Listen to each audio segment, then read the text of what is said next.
Assalamualaikum warahmatullahi wabarakatuh. Sebelumnya, perkenalkan nama saya Elsa Andika Fitri dengan NIM 2504294, Program Studi Ilmu Administrasi Negara, Universitas Negeri Padang.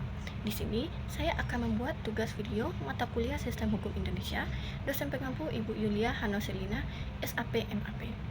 Langsung aja kita masuk ke materinya. Nah, di sini dapat sama-sama kita lihat apa aja yang bakalan saya bahas buat tugas mata kuliah ini, yaitu ada tujuan hukum, mazhab hukum, sifat hukum, ciri-ciri, unsur-unsur, konstruksi, dan yang terakhir yaitu penafsiran hukum.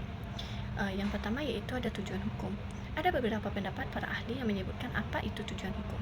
Di antaranya, menurut L.J. van Apeldoorn, itu untuk mengatur pergaulan hidup secara damai. Menurut Profesor Subekti SH, mengabdi kepada tujuan negara mendatangkan kemakmuran dan kebahagiaannya. Menurut Bentham, untuk menjamin kebahagiaan sebanyak-banyaknya kepada umum. Menurut Dr. Sujono Dirjo Sisworo, untuk melindungi individu dalam masyarakat, aman, tertib, dan adil. Menurut Roscoe Pond, yaitu merekayasa masyarakat.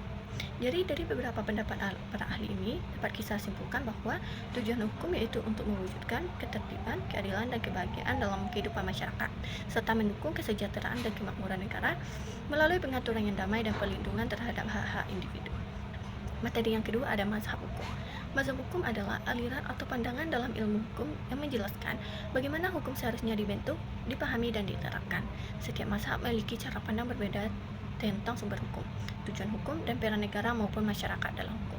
Adapun macam-macam mazhab hukum, yang pertama, mazhab hukum alam atau natural law school. Hukum bersumber dari moral, akal budi, dan kehendak Tuhan. Hukum harus adil dan sesuai dengan nilai-nilai kemanusiaan. Yang kedua ada mazhab positivisme hukum atau legal positivisme. Hukum adalah peraturan yang dibuat oleh penguasa atau lembaga resmi negara, terlepas dari adil atau tidaknya.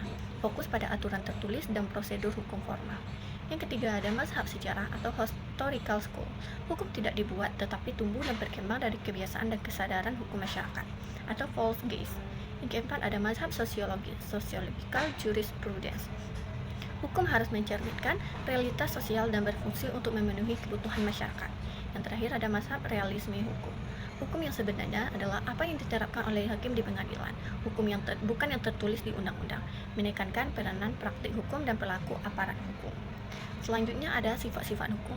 Yang pertama mengatur atau fakultatif. Hukum bersifat mengatur karena dalam hukum berisi berbagai macam bentuk peraturan, baik perintah maupun larangan yang mengatur setiap tingkah laku masyarakat. Dengan adanya sebuah aturan berupa perintah dan larangan ini, maka diharapkan akan tercipta ketertiban dan keteraturan dalam tatanan kehidupan bermasyarakat. Yang kedua ada memaksa atau imperatif, yaitu hukum bertindak sebagai peraturan yang dapat memaksa seseorang untuk menaati serta mematuhinya dan memberikan sanksi tegas bagi yang tidak patuh terhadap hukum tersebut. Hukum bersifat memaksa karena hukum memiliki kewenangan dan juga kemampuan untuk memaksa masyarakat untuk patuh dengan jalan penerapan sanksi yang tegas untuk mereka yang melanggar. Yang ketiga ada melindungi. Hukum bersifat melindungi karena memang dibentuk dengan tujuan melindungi dan menjamin setiap hak-hak warga masyarakat. Hal ini agar tercipta keseimbangan, keadilan, dan ketertiban di antara berbagai kepentingan masyarakat. Perlindungan hukum diberikan kepada siapapun juga tanpa memandang jenis kelamin, usia, atau juga status sosial.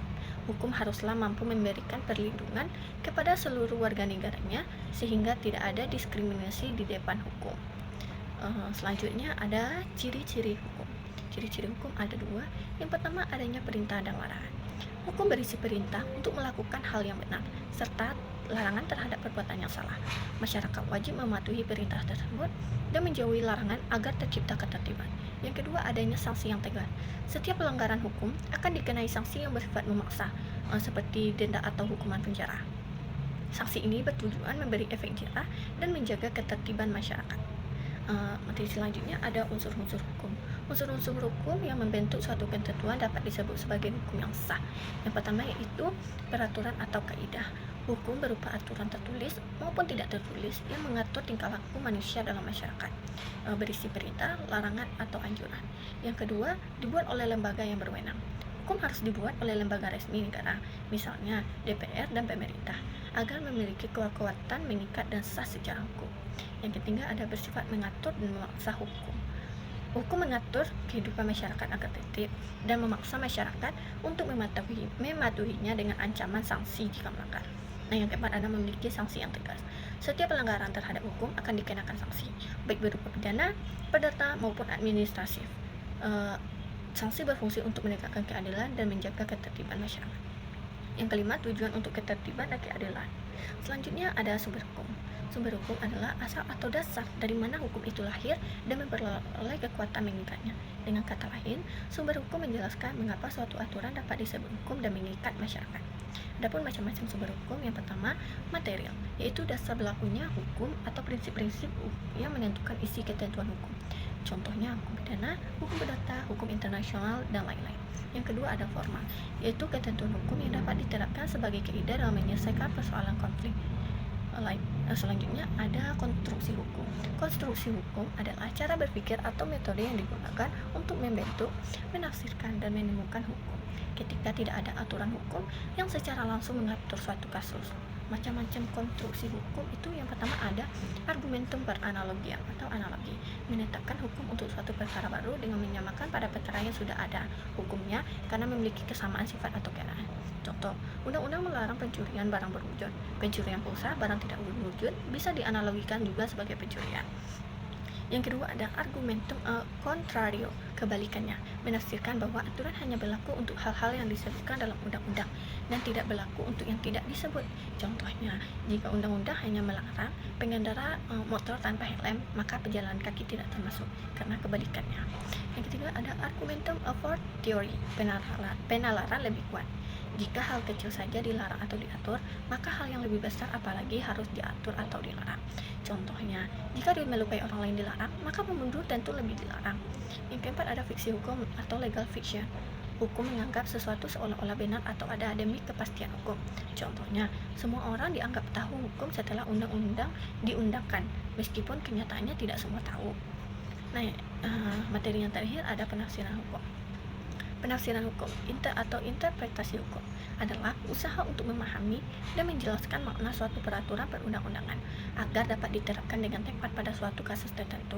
Nah, macam-macam penafsiran hukum ada gramatikal, sistematikal, historis, teleologis atau sosiologis, autentik, ekstensif, dan restriktif. Tujuannya untuk memastikan hukum dapat dipahami dan diterapkan dengan benar, adil, dan bermanfaat bagi masyarakat. Mungkin hanya sekian materi penjelasan yang dapat saya sampaikan. Kalau ada salah dan kata mohon dimaafkan. Saya sudahi. Assalamualaikum warahmatullahi wabarakatuh.